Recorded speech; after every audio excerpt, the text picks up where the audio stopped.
Hola a todos, yo soy Santiago y bienvenidos a Emprendete. Antes de empezar este episodio les queremos explicar cómo funciona Emprendete. Donde sea que ustedes nos estén escuchando, en Spotify, en Apple Podcast, en Google Podcast o en donde sea, se pueden dar cuenta que en este momento solo hay 4 episodios al aire. Sin embargo, en los últimos años Emprendete ha producido y ha contado más de 190 historias. Esas historias no están aquí, esas historias están todas en nuestra aplicación móvil que pueden descargar ya para iPhone y para Android. Pero además de eso, en la aplicación publicamos nuestros episodios con 4 meses de anticipación. Esto quiere decir que ya pueden escuchar en nuestra app los próximos 16 episodios que van a salir en Spotify o en iTunes. Y pueden acceder a esto por solamente $5 al mes. La aplicación se llama Vozlu, V pequeña O Z L U, y pueden descargarla gratis para iPhone y para Android. Unicornio. Dícese de una startup valorada en $1 billón o más. En Latinoamérica hay alrededor de 11 unicornios, estas empresas que han crecido de tal manera que han pasado la valoración del $1 billón.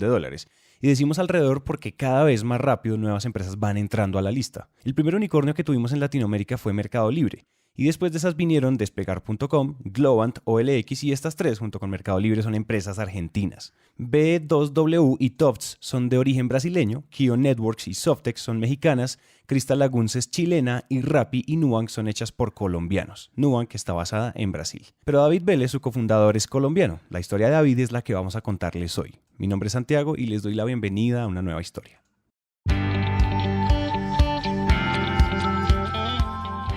Hola a todos y bienvenidos a Emprendete, un espacio para aprender a través de historias. Es un hecho que las historias son la mejor manera de aprender y queremos que aprendan en esos tiempos muertos como el tráfico, cuando hacen ejercicio, en salas de espera o mientras hacen de comer. Esos tiempos ya no son perdidos, son para que aprendamos juntos. Antes de comenzar queremos hacer algo nuevo con ustedes. Resulta que la entrevista con David se partió en 2. En la primera parte de este episodio David nos cuenta la historia de Nubank. Esta parte se la recomendamos a todas las personas que estén interesadas en emprender una fintech, es decir, una empresa financiera y tecnológica. Pues aquí David hace referencia a temas de regulación, de cómo validar este tipo de empresas y demás cosas. Ahora bien, la segunda parte está dedicada a los consejos y recomendaciones que David nos dio para emprender. Entonces, si se quieren saltar la primera parte e ir directamente a los consejos, vayan al minuto 28 minutos con 50 segundos. La historia de David comienza como muchas, en la mitad de una familia emprendedora. Mi nombre es David Vélez, soy el fundador y CEO de Nubank, un banco digital en Brasil. Empecé a trabajar o a pensar en la compañía a finales del 2012 y ya la compañía oficialmente empezó en 2013, o sea que llevo ya casi 6 años trabajando en esto. Desde las primeras ideas hasta hoy. Desde pequeño quise emprender. Vengo de una familia de puros emprendedores. Creciendo en la casa, la idea siempre, lo que escuchaba siempre en la casa era: usted tiene que emprender, tiene que empezar su propia compañía, no se puede tener un jefe. Y ese fue como el ejemplo que vi del lado paterno y el lado materno de puros emprendedores que empezaban sus compañías, pequeñas la mayoría, pero compañías que por un lado tenían su independencia y tenían un propósito diferente. Y pensando mucho en esa parte de emprendimiento fue que decidí estudiar ingeniería, y en el lugar bien conocido de emprendimiento, ingeniería, es Stanford en California. Entonces allá le puse el foco de tratar de entrar allá y tuve la suerte de lograr ir a estudiar ingeniería en Stanford. Y por 4 años que estoy estudiando allá, como que pensé en varias ideas y continuamente estaba pensando a ver qué empezaba, pero como que esa idea genial nunca aparecía. No sabía ni dónde empezar, me sentía siempre le decía a mis amigos: no quiero ir a hacer la misma internship que todo el mundo hace, no quiero ir a meterme a una oficina a hacer lo mismo que todo el mundo hace, yo quiero emprender, pero como que no sabía ni dónde empezar, no sabía qué hacer. Sí. Y así que terminé yéndome por esa vía. Conseguí un internship en Nueva York en un banco de inversiones y me gustó la parte de finanzas. Entonces ahí me fui después de la universidad a trabajar un par de años en un banco de inversiones y después en un fondo de private equity. Ya en el fondo de private equity lo que hacíamos era ver empresas para invertir. Este fondo invertía en empresas globalmente, empresas en Estados Unidos, en la India, en China y en todas las industrias, desde servicios financieros hasta educación, consumo.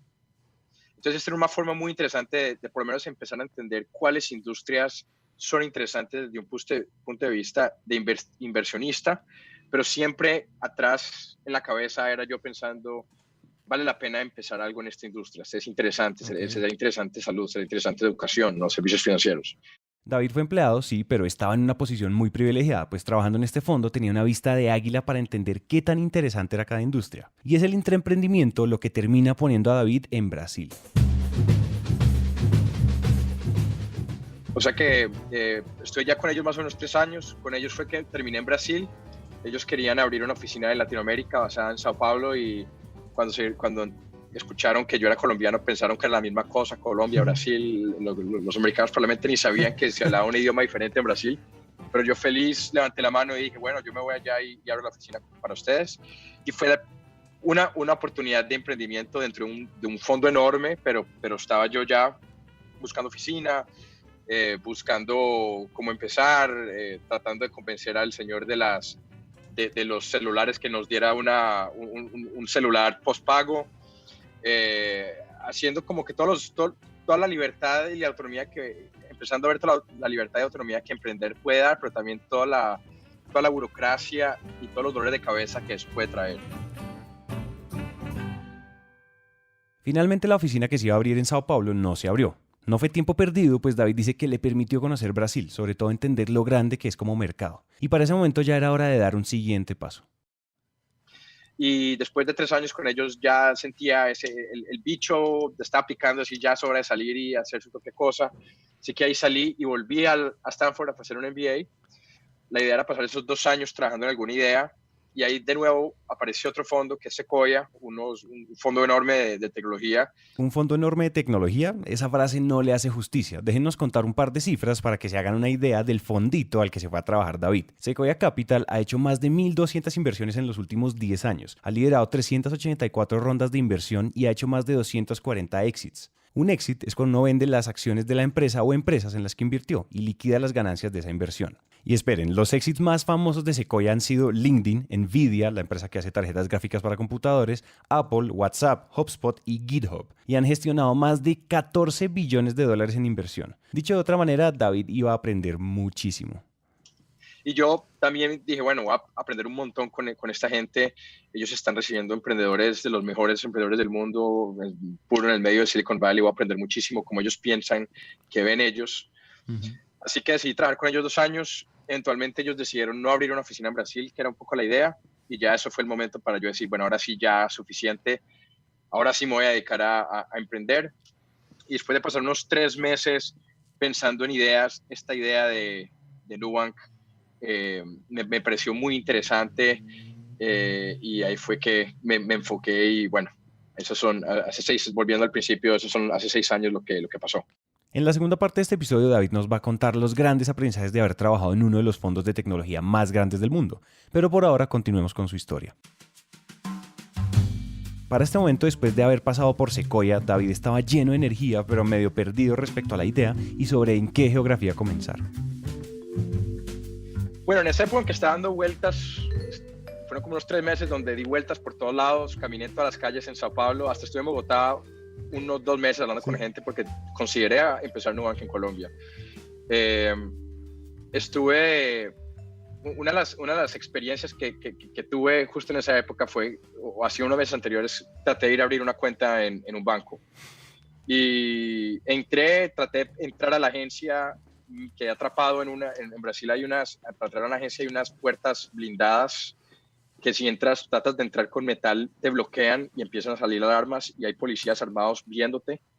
Eso me pasó a mí, tuve que salirme, devolverme, dejar todos mis metales, o sea, mi celular, mi laptop, mi mochila en un locker afuera de la agencia para volver a entrar, para después hacer una fila de media hora, para hablar con un gerente y tratar de abrir una cuenta bancaria que me pidió documentos que estaban en mi laptop. Entonces tuve que volverme a salir afuera donde estaba mi laptop en el locker, volver a abrirla, volver a pasar. Fue una experiencia casi de 1 hora y media, donde al final logré hacer poco porque tuve que regresar unas 4 o 5 veces en los próximos meses con documentos adicionales.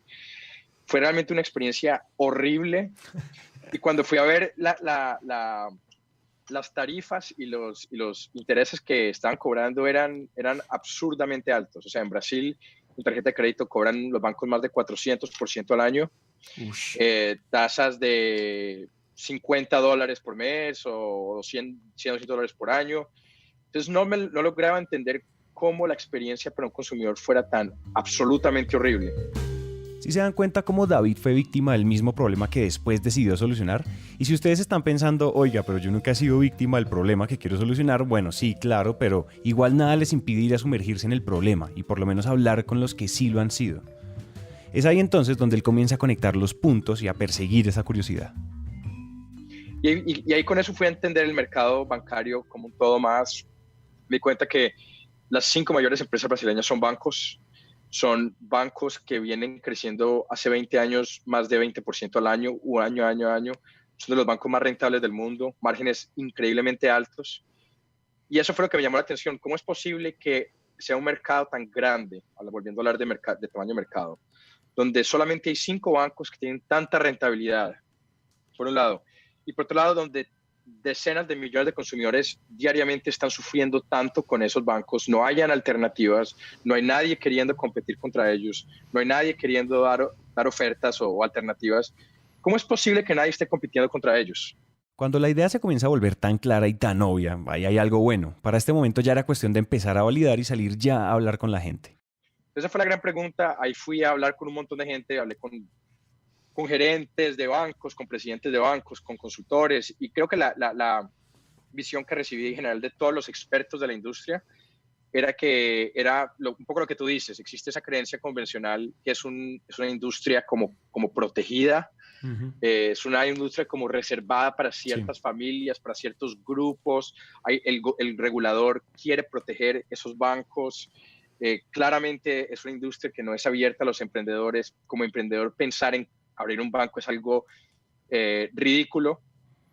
Y escuché muchos argumentos en esa época como en Brasil no hay internet, o la internet es muy lenta, entonces nunca podría existir un banco 100% digital, o la gente siempre quiere ir a una agencia. Varios argumentos que después de ir, yo cogí y los iba a estudiar, me da cuenta que era pura mentira. Brasil ya era el top 5 mercado en el mundo en Facebook, en Twitter, en LinkedIn, en Instagram, en todas las medias sociales. Brasil siempre está en los top 5, había más de 80 millones de usuarios de smartphones, una infraestructura de internet bastante desarrollada. Entonces me fui dando cuenta que existía mucha creencia convencional y muchos argumentos que al final existían porque realmente nadie había tratado de ir y realmente quebrado todos esos paradigmas y desafiado todas esas creencias convencionales. Y así fui con argumento, fui hasta donde el regulador, fui al Banco Central, pregunté cuál era la posición de ellos sobre nuevos entrantes y escuché exactamente lo contrario. Están diciendo, nosotros no nos gusta que haya tanta concentración bancaria, queremos más competencia, queremos gente entrando y ofreciendo más alternativas. Entonces ahí fue donde llegué a la conclusión que existía una oportunidad grande y tal vez para finalizar ahí, ¿qué había cambiado? Varias cosas habían cambiado que están creando una ventana de oportunidad para que esta oportunidad se diera. La primera era la penetración de Internet y de smartphone ya llegando a cierto nivel bastante alto donde los consumidores realmente pudieran utilizar todos los productos bancarios por el celular. 2 años antes, 3 años antes, la penetración hubiera sido muy baja, hubiera sido demasiado temprano. La otra parte que había cambiado es poder empezar un banco o una empresa grande con toda la infraestructura de un Amazon Web Services, todo en la nube. Si yo hubiera tratado de hacer esto hace 5 años, hubiera necesitado 50 millones, 100 millones de dólares para empezar algo, para poder tener mainframes y tener hardware y tener infraestructura de seguridad y IT. En el momento que uno como emprendedor puede accesar una nube de Amazon y puede tener toda esa capacidad de procesamiento con toda la seguridad inmediata, eso cambia completamente el juego y ya no se necesita tanto capital inicial para poder crear un banco, sino que uno desde el principio ya tiene una infraestructura igual de robusta o hasta más robusta que la mayoría de los bancos. Así que el momento era el indicado. A tratar de hacer eso antes hubiera sido muy temprano. Tratar de haber hecho eso 3, 4 años después hubiera sido demasiado tarde. Era algo importante también es, y volviendo a lo que Sequoia siempre pregunta, ellos siempre ponen la pregunta de why now? ¿Por qué ahora? ¿Por qué ahora es el momento justo indicado para que esas startups estén haciendo y no antes y no después?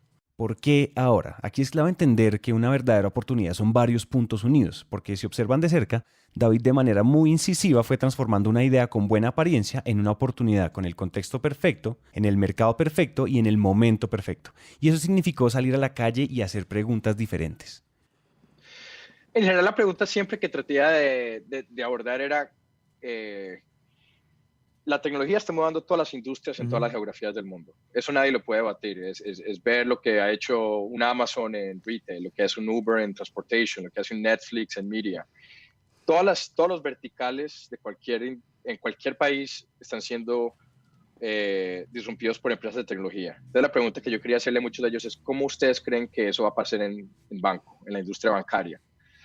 Y ahí algunos de ellos, muchos decían no, banco es diferente de todo eso por algunos ciertos argumentos, porque el regulador no va a dejar a gente entrar, por esto y por lo otro. Algunos decían que sí veían un desafío de la tecnología, pero que los bancos podían transformarse y podían mantenerse relevantes. No hubo ninguno en esa época que me dijera realmente hay una vulnerabilidad o realmente los bancos van a tener dificultad con esa transformación. En algunas conversaciones sí trataba de llevarla hasta un poco más detallada. Algunos de ellos sí les decía, estoy pensando, ¿qué opinan ustedes de un banco digital, de una plataforma 100% digital? Y siempre la reacción era bastante negativa. Especialmente porque era gente muy tradicional, de industrias tradicionales, la reacción de ellos siempre era... Hubo un presidente de un banco grande que me dijo, ya uno de los grandes bancos trató de hacer eso en el 98 y no funcionó, entonces no funcionaría ahora.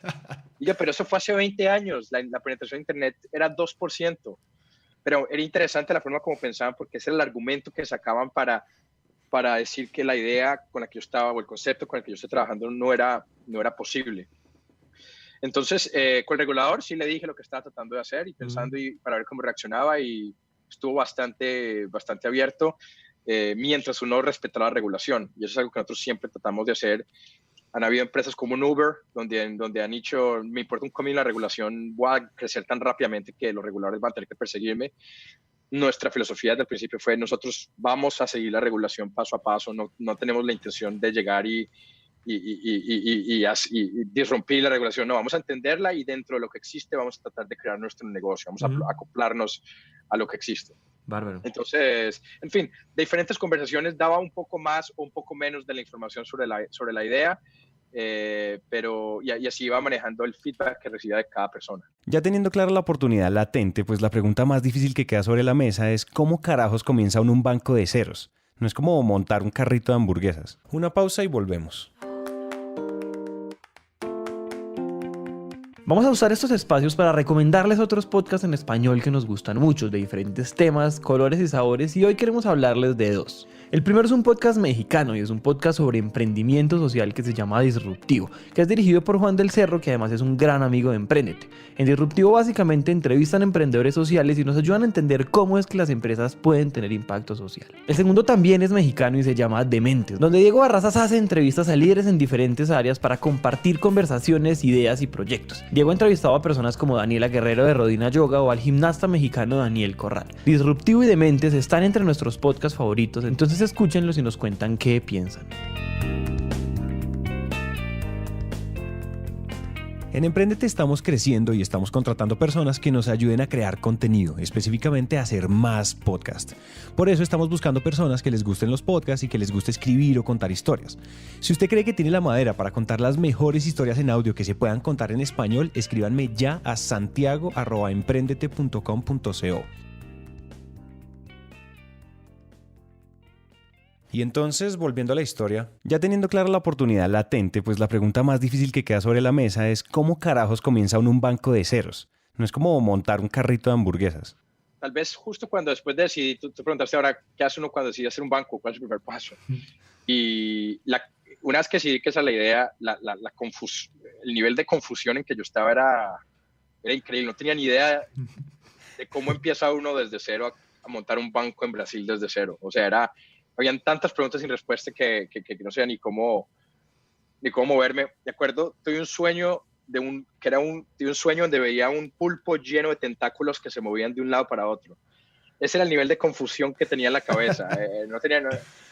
Pero lo mejor en ese caso es simplemente ir tomando paso a paso. Y las cosas van, uno no puede pretender tener todas las respuestas desde el principio. Son muchísimas preguntas que uno nunca va a tener respuesta. Lo mejor es simplemente ir tomando uno a uno, ir caminando paso a paso. Y eso fue lo que fuimos haciendo. Entonces esa fue un poco al principio de cómo quedar uno congelado al frente de tanta incertidumbre. Y entre esa incertidumbre, los momentos de vida o muerte no se hicieron esperar. uno de los momentos claves para nosotros, de esos momentos de vida o muerte que yo creo que cualquier emprendedor ha tenido, a finales del 2015, estaba de hecho, hay una regulación específica en Brasil donde dice que los emisores de tarjeta de crédito, que somos nosotros, tienen 27 días para pagar las compras de los clientes a los establecimientos. El cliente paga su cuenta de tarjeta de crédito en el día 24 o 25 al banco, y el banco paga en el día 27. Okay.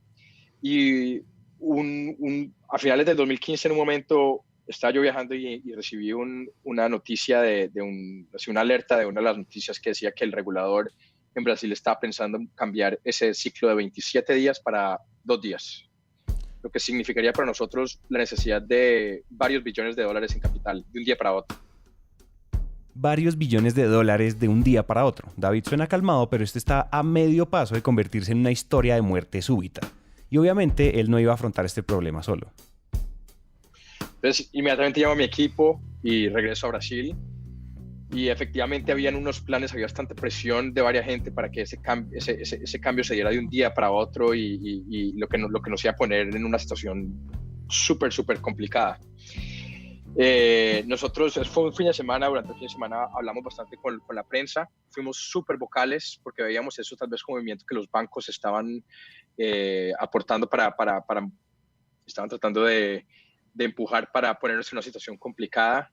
Estaban tratando de usar eso para básicamente cerrar el mercado a nuevos entrantes, a nuevas startups. Eso iba a afectar a todos los pequeños bancos, iba a afectar a todas las startups, y básicamente a beneficiar a los 5 grandes bancos, a los 10 grandes bancos que tenían capital para cerrar ese hueco. Aquí lo que estaba pasando raya en la conspiración. Los grandes bancos probablemente estaban coludiendo para que se aprobara una regulación que iba a exterminar inmediatamente a todos los pequeños. Es muy normal que cuando una empresa está cambiando el terreno de juego, como lo ha hecho Nubank, los grandes y viejos jugadores quieran sacar y destruir a los pequeños jugadores, a como de lugar. Entonces, durante ese fin de semana fuimos muy vocales con la prensa, diciendo que esa medida de la noche a la mañana iba a matar cualquier nueva attempt de competir, iba a matar a todos los pequeños, incluyendo a nosotros, y que al final no iba a beneficiar a los establecimientos, que se suponía que esa era la razón, porque lo que iban a hacer al día siguiente los grandes bancos, después de matar a todos los pequeños, es ir y duplicar las tarifas que están cobrando. Entonces, los mismos establecimientos que se suponía que eran los que se iban a beneficiar de ese cambio, al día siguiente, viendo menos concentración, menos competencia, iban a tener que pagar 2 o 3 veces las tarifas que estaban pagando. Entonces, nadie se iba a beneficiar, el único que se iba a beneficiar eran esos grandes bancos. Y como las grandes revoluciones nos han demostrado a través de la historia, si queremos ir contra los grandes, las masas se tienen que alborotar. Hicimos tanta bulla que el lunes, después del fin de semana, el Twitter del Banco Central amaneció como con 10,000 clientes de Nubank diciéndole al Banco Central de Brasil: ustedes no pueden hacer eso, no pueden tocar a Nubank, finalmente hay competencia en este sistema, finalmente hay gente que nos está ayudando, finalmente hay gente que nos está dando la opción sin tarifas, sin intereses. Después de eso fuimos y tuvimos de hecho una reunión con el presidente del Banco Central, y 16 personas del Banco Central se quedaron con nosotros casi 3 horas repitiéndonos 4 o 5 veces que eso no iba a cambiar de la noche a la mañana, que no querían hacer nada contra los pequeños, que querían incentivar la competencia, y al final después de eso no pasó nada y todo paró. Durante las crisis y los momentos de tensión, uno puede desmoronarse o construir en medio del caos. Entonces fue un momento de mucha tensión dentro de la compañía, fue muy visible toda la gente, teníamos unas 500 personas en esa época, 400, todo el mundo muy preocupado de que iban a perder la empresa, se iba a cerrar, iban a perder el empleo. Creo que para nosotros fue un buen momento. Esas crisis son una gran oportunidad para crear confianza y crear cultura de la empresa. Fuimos muy transparentes con toda la gente que trabaja en Nubank, los fuimos manteniendo, dando updates cada día de qué estábamos viendo, cómo estaba eso evoluyendo, y al final tuvimos la buena noticia de decirles que todo eso había parado, y la gente se sintió que fue respetada durante esa crisis, que fuimos transparentes, que no tratamos de esconder nada. Así que fue una crisis que al final nos fortaleció bastante y nos dio bastante confianza y ayudó a nuestra cultura, y bueno, nos salimos bien librados de esas. Independientemente del tamaño de su empresa, las crisis siempre van a ser una oportunidad y sobre todo para construir cultura en el equipo. Independientemente del tamaño de su empresa o de su proyecto, lo que ustedes son durante las crisis define a la empresa en general. Ustedes deciden, o ustedes controlan las crisis o dejan que las crisis los controlen a ustedes.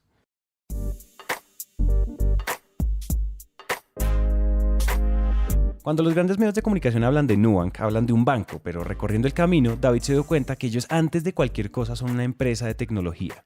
Y eso es lo que David le recomienda a las personas que quieran entrar al mundo fintech.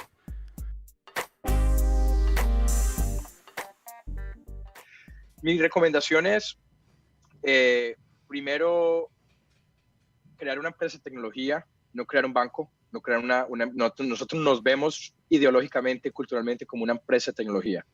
No lo vemos como un banco. Entonces tú vas a Nubank en Sao Paulo y te sientes más, o caminas por ahí, hablas con nuestra gente, te sientes que estás en Google o que estás en Facebook o que estás en Amazon, no te sientes que estás en un banco. Sí. Nosotros nos vemos como una empresa de tecnología que está en la industria financiera y no como una empresa financiera que tiene tecnología, que utiliza tecnología. Algunas veces hasta nos llamamos que nosotros somos más TechFin que FinTech, porque para nosotros la parte de tecnología o la capacidad de utilizar tecnología es más importante que la parte financiera. Y parte del éxito de Nubank ha sido que ese principio de ser una TechFin y no una FinTech se transmite a todo el equipo, que hoy son más de 1.200 personas. Y muchas de esas 1.200 personas no vienen de otros bancos. Dado eso, tú vas y ves, por ejemplo, de las 1.200 personas que trabajan en Nubank, más o menos unas 60 personas, un 6% más o menos viene de bancos. El 94% de la gente que trabaja en Nubank nunca trabajó en bancos. Y lo hacemos a propósito, no queremos gente necesariamente de banco, queremos gente que venga de otras industrias que han innovado más, porque lo que decimos es que queremos contratar gente que viene con una cabeza llena de preguntas, no con una cabeza llena de respuestas. Uh-huh. Si tú vas y contratas a alguien que trabajó 40 años en la industria de banco, llega a tu fintech, va a tener todas las respuestas, las va a tener. Yo hice eso hace 10 años, yo hice hace 15 años, eso funcionó, eso. Y la idea de lo que tiene que ser una startup en cualquier industria es repensar y cuestionar mucho esas creencias convencionales. Entonces es muy difícil hacer eso si tú contratas nada más gente que tiene todas las respuestas. No se puede tener un buen debate, no se puede innovar, de hecho. Entonces eso lo quería relacionado a ese punto de TechFin, es contratar gente que venga de otras áreas que no sean bancos. Siempre es importante tratar de traer gente que vino en bancos, pero usualmente de partes de bancos que son más defensivas. Okay. Por ejemplo, compliance, regulación, tal vez finanzas. Está toda la parte defensiva del banco, que es básicamente la parte donde que va a asegurarse que la empresa sobreviva. Ahí es importante que exista mucha gente, mucha experiencia, mucho DNA de bancos. Está toda la parte ofensiva, que es toda la parte de producto, de UX, de servicio al cliente, que esa es usualmente la parte donde gente de otras industrias tiene muchísimo más que aportar. Y este consejo no solo es relevante para los que quieren entrar al mundo TechFin, sino para todos. En muchos casos, cuando estamos innovando y rompiendo los paradigmas de las industrias, tenemos que propiciar las preguntas más que las respuestas. Una persona que lo sabe todo es rígida, intransigente y probablemente no muy creativa. Es por eso que este consejo sirve para todas las industrias. El siguiente consejo puede sonar raro viniendo de un unicornio súper innovador, pero tiene mucha sabiduría detrás. Tal vez la última recomendación es esa parte que mencioné sobre regulación. Es una industria que es muy regulada y creo que no vale la pena entrar con una actitud de voy a atacar la regulación o voy a tratar de innovar en regulación. No hay necesidad. Nuestro punto de vista siempre ha sido vamos a ponerle el punto en cada I. Vamos a ser súper cuidadosos de que vamos a seguir todas las regulaciones existentes. Okay. Y queremos mantener una relación excelente con el regulador y con todos los reguladores. Y al final lo que se está dando es que los reguladores cada vez más aparecen como grandes fans de uno porque ellos cada vez ven más la importancia de que haya más competencia en bancos. Cada vez se dan cuenta que tener un oligopolio de bancos es un costo para la economía enorme, es un costo para consumidores enorme y es importante que existan más alternativas. Entonces es bueno tener una buena relación desde el principio con el regulador. Los que han tratado de teorizar sobre cómo emprender en el mundo financiero dicen que las propuestas de valor de las fintech recaen en un gris regulatorio, en un hueco de la regulación, esa zona que no es ilegal pero no es completamente regulada, y que el trabajo de aquí en adelante es que los reguladores se acomoden a estas nuevas propuestas de valor. Sin embargo, la posición de David, que de paso tiene una empresa de $1 billón, es que deberíamos ser totalmente complacientes con el regulador. De esa manera nos expandimos sin problemas y podemos movernos con ligereza. Ahí están esas dos posiciones por si están interesados en la industria. La historia de David y de Nubank es una historia que tiene mucho que enseñar sobre cómo emprender de la manera correcta. Rescatemos rápidamente los puntos claves de su historia. 1. Se empapó del problema y lo vivió en carne propia. 2. Habló con todas las personas que pudo para validar la oportunidad. 3. Entendió que en el mundo fintech la regulación no es para romperla, sino para ayudarlo a crecer más rápido. En el buen sentido sería, conviertas en el mejor amigo de su regulador. 4. Es mejor concebirse como una tech-fin que como una fintech, y en consecuencia contrate gente de otras industrias. No contraten al que cree sabérselas todas, y mejor contraten gente con muchas preguntas, con mucha curiosidad. 5. Las crisis son oportunidades para construir y fomentar una buena cultura. Y 6. No importa si se sienten perdidos o confundidos, igual hagan las cosas.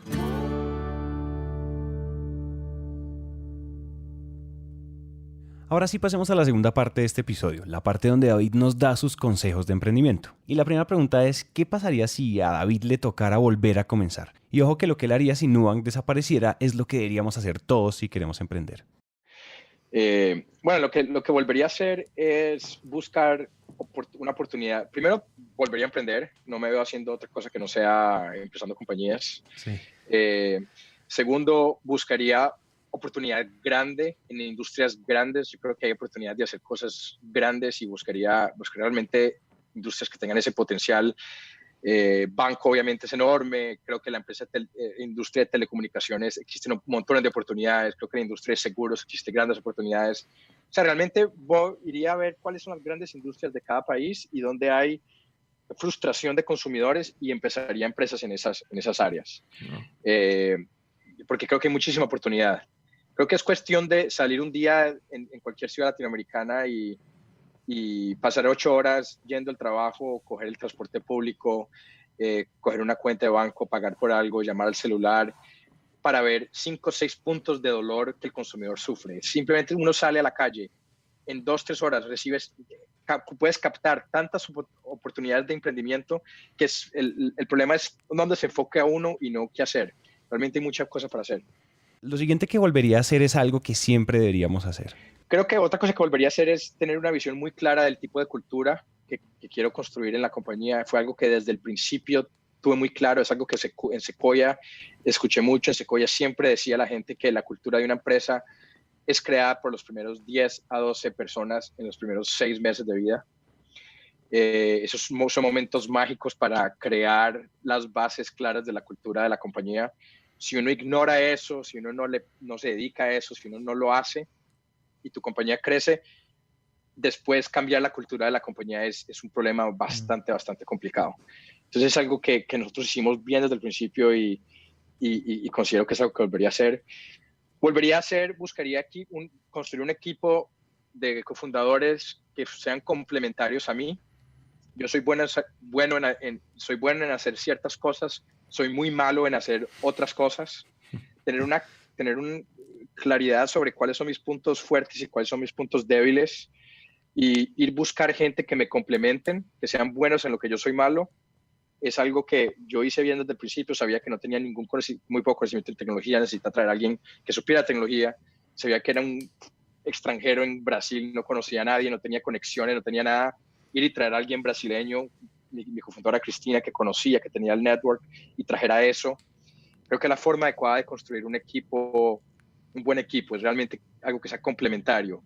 Y no usualmente lo que veo muchas veces es gente va y trae a sus 2 mejores amigos que usualmente por ser amigos terminan siendo personas que son muy parecidas a uno. Si eso es el caso, no hay complementariedad, hay mucha redundancia y ahí de hecho terminan habiendo problemas. Entonces creo que eso lo hicimos bien.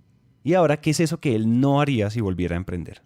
¿Qué no haría? Creo que el proceso de yo aprender a ser un buen gestor, un buen manager, ha sido bastante difícil. Ha sido un desafío personal bastante grande. Yo he tenido varios coach, he trabajado con 3 coach de CEO desde el principio. Eso es algo que tal vez dure mucho en coger ayuda. Traería desde el principio gente que haya sabido cómo escalar una compañía, que han sabido cómo ser un buen gerente, trataría de aprender antes cuáles son los rituales que uno debe tener con su equipo para que haya oportunidad de gerenciar bien, de manejar bien. Ese aprendizaje ha sido difícil para mí y me ha llevado bastante tiempo. Todavía estoy aprendiendo de cómo ser un CEO de una empresa de 1,200 personas. Antes de empezar Nubank no había gerenciado una persona, no había tenido un equipo con una persona, y de un momento a otro se supone que soy el CEO, sí, que tengo todas las respuestas para ese proceso personal. Ha sido tal vez la parte más difícil de hacer hecho Nubank, y todavía es aprendizaje diario y es darse uno contra la cabeza y levantarse de nuevo y darse y levantarse de nuevo. Entonces, todo ese aprendizado sobre cómo ser un buen gerenciador, creo que es algo que esperaría haberlo tenido antes. Aunque por otro lado, muchas de esas lecciones casi que uno no las puede aprender de un libro. Uno como que tiene que vivirlas y tiene que aprenderlas en pura experiencia. Entonces, tal vez es difícil. De alguna forma hay que ir por ese camino y aprender muchas cosas por simple experiencia, y no se puede acelerar. Es cierto que ser un buen CEO o un buen gerente es complicado, y sí, los libros ayudan, pero para aprender a montar a caballo hay que subirse al caballo, nada que hacer. Sin embargo, los retos de cada empresa siempre cambian con el tamaño de la empresa. Muchísimo, cambian muchísimo. O sea, cuando somos 5 personas o 10 personas en una casa y la meta es lanzar un producto de aquí a 10 meses, eso es un trabajo del CEO. Estoy haciendo de todo. Uno se arremanga las manos y está en el equipo y está haciendo. Yo hacía todas las partes de finanzas, salía a reuniones con inversionistas, reuniones con partners, y uno es parte del equipo. Desafortunadamente, lo que me he dado cuenta es que a medida que empezaba creciendo, a pesar de que a mí me gustaría mantener ese tipo de participación muchas veces con los equipos, y hasta lo extraño, es cada vez menos lo que la empresa necesita de mí. Uh-huh. Lo que la empresa cada vez me necesita de mí es dar una dirección mucho más estratégica y dejar que la gente haga su trabajo. Y a veces pienso yo que es bueno sentarme al lado del equipo y hacer algo yo directamente con ellos, y de hecho me doy cuenta que no, el equipo no quiere que yo haga eso. No se sienten confiantes, no se sienten confiables, piensan que yo no debería estar haciendo eso, que debería estar haciendo otra cosa.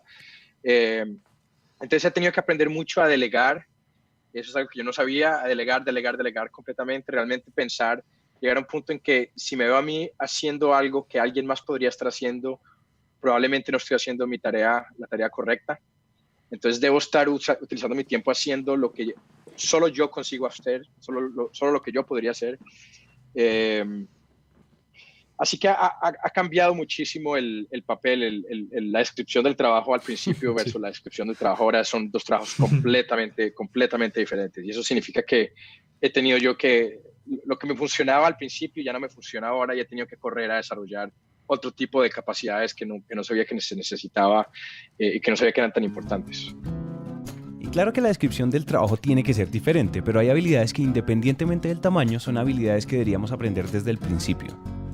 Hay unas de ellas que es como las puedes coger y leerte varios libros y lo sabes. Entonces, ¿cómo gerenciar un buen equipo? ¿Cuáles son los rituales? Tienes que hacer one-on-ones con cada miembro de tu equipo. ¿Cuáles son los tipos de preguntas que deberían existir en esos one-on-ones? ¿Cuáles son los best practices?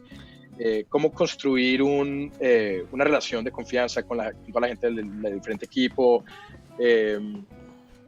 Hay ciertas cosas, por ejemplo, yo tengo una costumbre de que todos los miércoles de 9 a 10 y media de la mañana estoy en el lobby de Nubank y estoy ahí sentado y espero abierto a que cualquier persona de la compañía llegue, se siente, se tome un café conmigo y me haga preguntas o discuta o cualquier cosa. Eso ha funcionado muy bien porque me ha permitido mantener cierta conexión con todo el mundo, y por lo menos la gente sabe que yo estoy ahí si me necesitan. Todas esas como prácticas los hubiera podido hacer mucho antes, y eso de alguna forma se puede aprender, pero hay ciertas cosas que por más que lo leo en el libro, yo creo que uno no lo puede aprender, sino es cómo es un buen líder, cómo uno motiva a la gente, cómo le muestra a uno esa visión grande que va a motivar a la gente a venir día a día. De hecho, es algo que yo sí podía hacer bien desde el principio. La dificultad ha sido cómo escalo eso. Lo que hacía al principio era yo entrevisté a más o menos las primeras 120, 130 personas que trabajaron en Nubank. A todas las entrevisté yo, porque ahí quería tener un filtro muy claro sobre el tipo de cultura. Cuando llegó un mes donde contratamos 100 personas en un solo mes, fue imposible tratar de entrevistar a todo el mundo. Y entonces ahí, ¿cómo escala uno eso? Y la gente empieza a quejarse, es que usted antes era muy cercano a nosotros y ya no, ya la gente no se conoce los nombres, yo ya ni sé qué esa otra gente está haciendo. Hay ciertas cosas que van cambiando a medida que la compañía va creciendo. Miren, por si no les quedó claro, es clave que entiendan que toca delegar, toca dejar ir algunas funciones y aprender a ejecutar otras nuevas. Siempre la descripción del cargo va a cambiar con el tamaño y no todas esas prácticas con los primeros 2 empleados se van a poder escalar. Este es solo el primer consejo que nos tiene David antes de cerrar esta historia. El siguiente tiene que ver con Brasil. Brasil es la mitad de Latinoamérica en términos de GDP y de población. O sea, súmate Colombia, más Perú, más Chile, más México, más todo Centroamérica, más Venezuela, más Argentina, más Uruguay. Eso no te llega a un Brasil.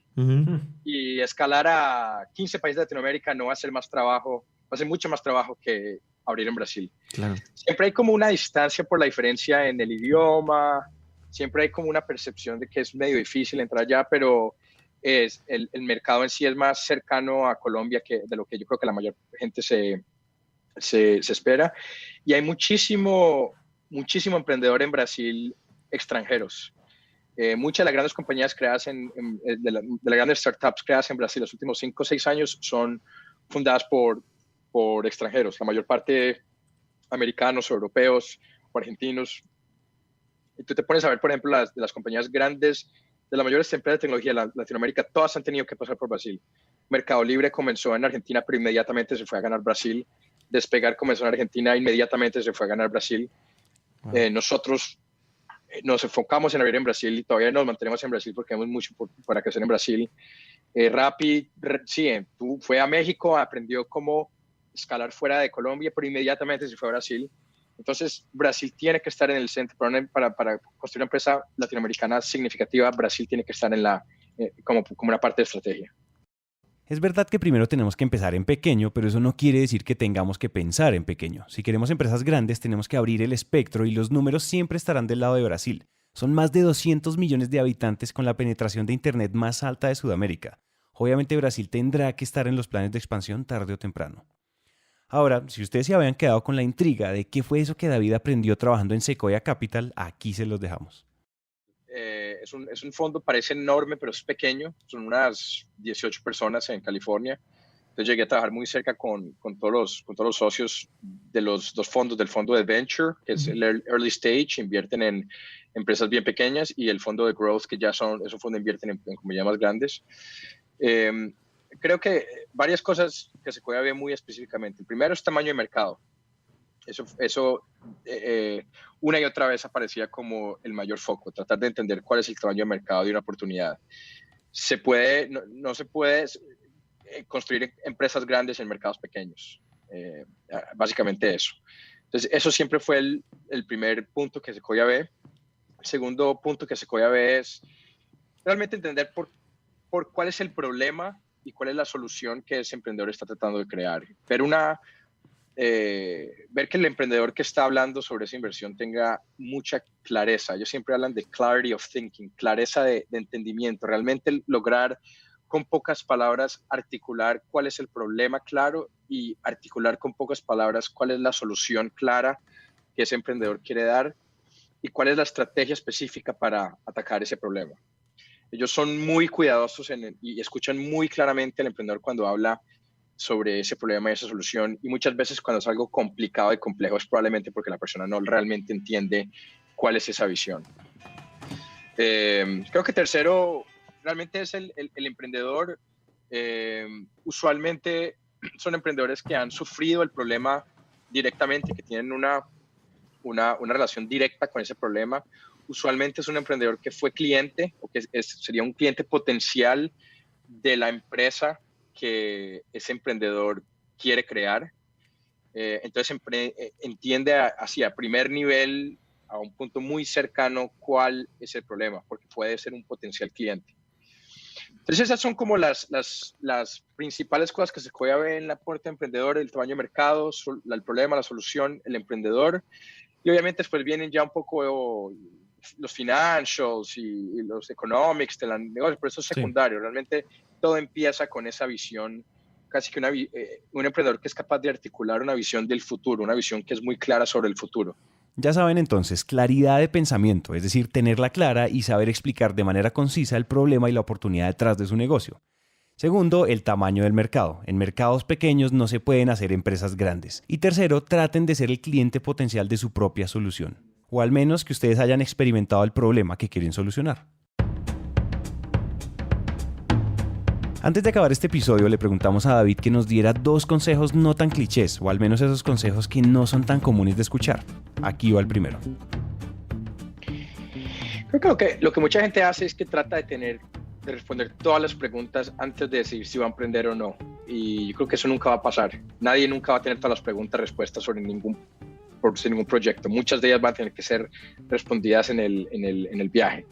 Y yo creo que emprendedorismo si uno va a emprender, es más el viaje que la destinación. Yo creo que mucho de lo interesante de esa carrera de emprender es ver ese proceso, cómo va uno desarrollándose, cómo va uno aprendiendo, cómo va uno respondiendo, cómo va uno pasando todos los desafíos. Entonces, si uno ve el proceso de emprendimiento como el viaje y no una meta, entonces entre más rápido empieza uno, mejor.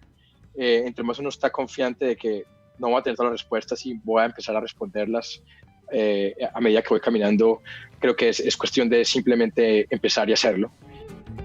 Y este es el segundo consejo.